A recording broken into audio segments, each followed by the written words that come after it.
नमस्कार, उत्तराखंड समाचार में आपका स्वागत है। मैं हूं संजय भंडारी। सबसे पहले मुख्य समाचार। चाक चौबंद व्यवस्था के बीच केदारनाथ उपचुनाव के लिए मतदान जारी। दोपहर 3 बजे तक 47% हुआ मतदान।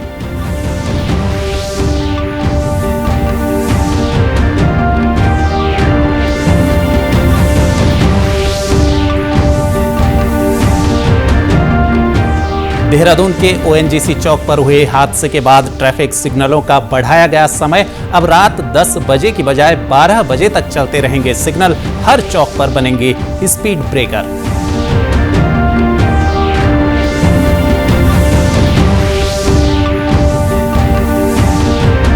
और दिल्ली में पुरानी डीजल बसों पर बैन के बाद उत्तराखंड परिवहन निगम ने शुरू किया 77 नई बसों का संचालन। यात्रियों की सुविधा के लिए दिल्ली सड़क परिवहन से भी बनाया जा रहा तालमेल। और अब समाचार विस्तार से। केदारनाथ विधानसभा क्षेत्र में उपचुनाव को लेकर मतदान की प्रक्रिया आज सुबह 8 बजे से शांतिपूर्ण रूप से जारी है। दोपहर 3 बजे तक 47% मतदान हो चुका है।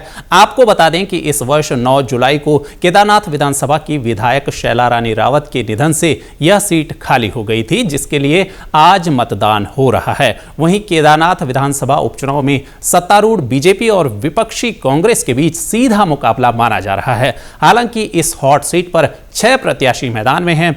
आज मतदान प्रक्रिया के बाद केदारनाथ उपचुनाव के लिए 23 नवंबर को मतगणना होगी, जिसके बाद परिणाम जारी किए जाएंगे। और ताजा जानकारी के लिए बात करते हैं हमारे संवाददाता कुलदीप सिंह राणा से।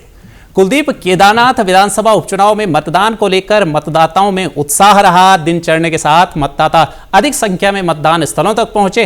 आंकड़ों के अनुसार 3 बजे तक 47% मतदान हुआ। अभी तक की क्या ताजा अपडेट है आपके पास? निश्चित तौर पे केदारनाथ का जो उपचुनाव चल रहा है उसमें दोपहर बाद खासतौर पे काफी उत्साह देखने को मिला, क्योंकि जो 11 बजे तक का अपडेट आया था उसमें 34% मतदान हुआ था। लेकिन उसके बाद जब 3 बजे का अपडेट आया तो उसमें 47% मतदान हो गया, क्योंकि अभी 6 बजे तक मतदान चल रहा है। तो इस लिहाज से अनुमान लगाया जा रहा है कि 55 से 60% मतदान यहाँ पे हो जाएगा। ये उपचुनाव में बहुत बड़ी बात है कि इतना मतदान यहाँ पे हो गया। तो इससे लग रहा है कि जो यहाँ के मतदाता है उन उपचुनाव के प्रति उनका काफी उत्साह था। हालांकि बहुत सारी जगहों पर लोगों ने मतदान का बहिष्कार भी किया। अगर हम परकंडी गांव का एक तोक है ध्रुव नगर, वहां के लोगों ने मतदान का बहिष्कार किया। लोगों का कहना था कि उस तोक तक सड़क नहीं जोड़ी गई। इसके अलावा एक जहंगी गांव का तोक था बांधगढ़, वहां पे भी लोगों ने मतदान का बहिष्कार किया। बिल्कुल कुलदीप जी, कुछ लोगों में जो है नाराजगी रही। दिन भर के मतदान में सुरक्षा के क्या इंतजाम रहे और कुछ जगह पर ईवीएम में तकनीकी खराबी की जिस तरह से खबर आ रही थी? जी, निश्चित तौर पे सुबह जब 8 बजे मतदान आरंभ हुआ था तो उसमें एक जगह पर चमेली में जो ईवीएम मशीन है उसमें तकनीकी खराबी आई थी। 1 घंटे देर से वहां पे मतदान हुआ था। लेकिन उसके बाद हमने देखा कि ओवरऑल सभी जगह शांतिपूर्ण ढंग से चुनाव संपन्न हो रहे हैं। और जो बूथ है वहां पे सुरक्षा के लिहाज से पुलिस बल तैनात किया गया था, अर्धसैनिक बल वहां पे तैनात किए गए थे। तो सभी जगहों पर निश्चित तौर पर शांतिपूर्ण तरीके से अभी भी मतदान चल रहा है। जी कुलदीप, मौसम कैसा रहा दिन भर के मतदान के दौरान? बिल्कुल, क्योंकि पहाड़ में सुबह का समय जब था तो उस समय काफी ठंड थी, क्योंकि केदारनाथ विधानसभा ऊंचाई वाले इलाके में है और यहाँ पे ठंड का प्रकोप काफी रहता है। लेकिन जैसे जैसे दिन चढ़ा तो वैसे वैसे सूरज की तेज गर्मी बढ़ी और लोग उसके बाद मतदान केंद्रों तक गए और लोगों ने मतदान किया वहां पर। बिल्कुल कुलदीप, इस तमाम जानकारी के लिए आपका बहुत बहुत धन्यवाद। बढ़ते हैं अगली खबर की ओर।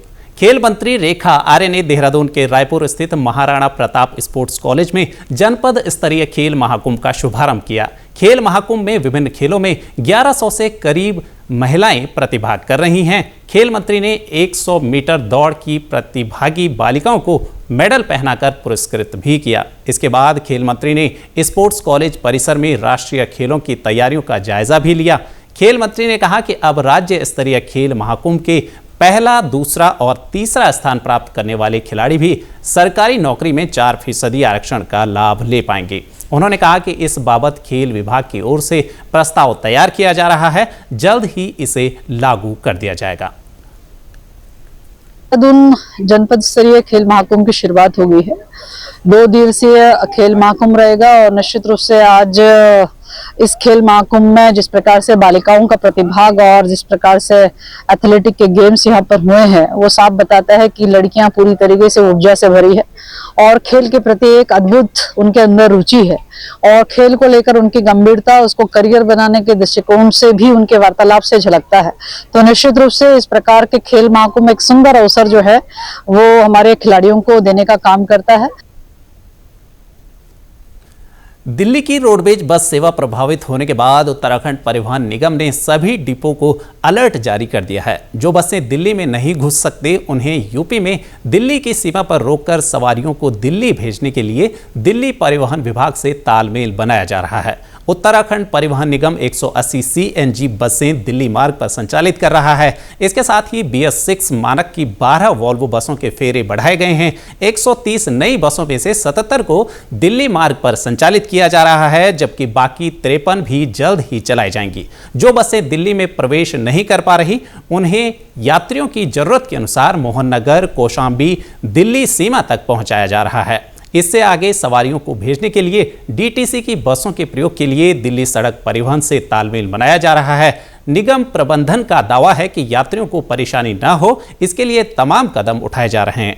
गौरतलब है कि दिल्ली में graded response action plan policy लागू हो गई है, जिसके बाद उत्तराखंड परिवहन निगम की दिल्ली संचालित होने वाली बसों के संचालन के अंतर्गत BS3 और BS4 बसों को दिल्ली में प्रवेश नहीं दिया जा रहा है। देहरादून के ONGC चौक पर हुए भीषण सड़क हादसे के बाद अब शहर के सभी ट्रैफिक सिग्नलों को रात 12 बजे तक चालू रखा जाएगा। अभी तक रात में 10 बजे ट्रैफिक सिग्नल बंद कर इन्हें ब्लिंकिंग मोड अर्थात पीली लाइट पर चलाया जाता है। रात के समय पुलिस इसकी निगरानी भी करेगी। वरिष्ठ पुलिस अधीक्षक देहरादून अजय सिंह ने बताया कि दून में अब रात 12 बजे तक ट्रैफिक सिग्नल खुले रहेंगे। इसके साथ ही हर चौक पर स्पीड ब्रेकर बनाए जाएंगे। प्रत्येक चौक पर स्पीड ब्रेकर बनने से दुर्घटनाओं की आशंका कम की जा सकती है। फिलहाल एक बहुत दुखद हादसा हुआ था और इसको देखते हुए ये ज़रूरत महसूस हो रही थी कि जो रात्रि में 10 बजे जो हमारी बात ट्रैफिक लाइट फ्री जाती जनरली जो हर जगह प्रोविज़न रहता है, उसको देखते हुए उसको 12 बजे तक बढ़ा दिया गया, जिससे कि ऐसे चौक चौराहे जहाँ पर तेज़ गति से वाहन निकलते हैं रात्रि में, वो रेड लाइट देखकर या ग्रीन लाइट देखकर ही उसको क्रॉस करें, जिससे एक्सीडेंट की संभावना कम रहे। साथ ही साथ इसमें यह भी किया अभी रोड सेफ्टी कमेटी की बैठक में जिलाधिकारी महोदय की अध्यक्षता में हुई थी, जिसमें ऐसे जगह जेब्रा क्रॉसिंग जो मिट गए हैं, रंबल स्ट्रिप्स लगाने की बात हुई, जहाँ पर गाड़ियाँ जो है थोड़ी देर रुकें, ऐसे चौक चौराहों पर उनकी स्पीड पर नियंत्रण रहे। और साथ ही साथ हम इसमें ड्रोन और इसके माध्यम से भी जो अभी हम चालान कर रहे हैं, इसमें 2500 से ज़्यादा जेब्रा क्रॉसिंग की और रेड लाइट जंपिंग की कार्रवाई भी की गई है। तो ये सभी प्रपोजल रोड सेफ्टी कमेटी में चले गए हैं। रेड लाइट का समय बढ़ा दिया गया। बाकी अन्य जो विभागों द्वारा किया जाना है, जेब्रा लाइन को फिर से बनाया जाना है, रंबल स्ट्रिप लगाई जानी है, वो काम भी मुझे लगता है 15 से 20 दिन के अंदर सभी ऐसे चौक चौराहों पर ये बन जाएगा। और रुख करते हैं अगली खबर का। महानगरों में बढ़ते प्रदूषण का असर अब पहाड़ी इलाकों में भी देखने को मिल रहा है। उत्तराखंड प्रदूषण नियंत्रण बोर्ड के कुमाऊं प्रबंधक की माने तो दीपावली के आसपास नैनीताल में वायु गुणवत्ता सूचकांक 119 और हल्द्वानी में ये 192 दर्ज किया गया, जबकि सामान्य दिनों में नैनीताल का AQI 60 से 65 और हल्द्वानी का AQI 100 से 110 रहता है। अब देखिए, जहाँ तक महानगर वाली बात है कि दिल्ली में जो वायु प्रदूषण है वो काफ़ी बड़ा है और 450-500 तक का AQI दर्ज किया जा रहा है। ऐसी स्थिति जो है नैनीताल और हमारे जो हल्द्वानी क्षेत्र है यहाँ पर नहीं है। हाँ, दिवाली के मौके पर जो है हल्द्वानी में और नैनीताल में वायु प्रदूषण में वृद्धि जरूर हुई थी और जो हल्द्वानी क्षेत्र है यहाँ पर लगभग हमारा AQI जो है 192 तक पहुँच गया था दिवाली के दिन, और नैनीताल में भी ये लगभग 119 दर्ज किया गया था। और तो धीरे धीरे जो है जब विंड फ्लो हुआ, जब एयर फ्लो चला, तो उसके बाद जो है ये स्थिति जो है काफ़ी कम हो गई है।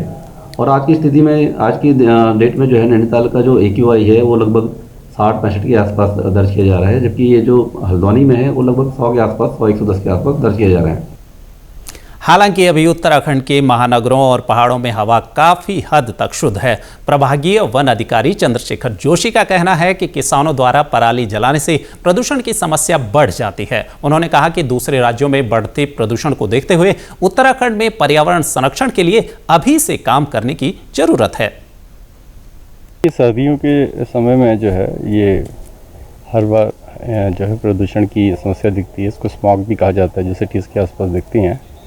और क्योंकि जो ठंडी हवा होती है वो सघन होती है और उसकी मूवमेंट स्लो होती है, तो अगर उसमें प्रदूषण है तो एकदम जो है वो डिस्पर्स नहीं हो पाता। इसका जो मुख्य कारण है वो जो आपके कृषि क्षेत्र में जो पराली वगैरह जलाते हैं, जो भी ठोस अपशिष्ट है जो खेती का, उसको जलाने से प्रदूषण ज़्यादा बढ़ता है। तो जैसे वन विभाग का मेन जो एक्टिविटी है प्लांटेशन है, तो वन क्षेत्र में ये थोड़ा कम देखने में मिलता है। तो हम लोगों को प्रमोट करते हैं कि अपने घर के आसपास ज़्यादा से ज़्यादा हरियाली रखें और पर्यावरण का संरक्षण करने से ये सारी समस्याओं का निदान हो सकता है। इसी के साथ अभी तक के समाचार समाप्त हुए। दूरदर्शन समाचारों से जुड़े रहें। मिलते हैं फिर शाम 6:30 बजे के बुलेटिन में। नमस्कार।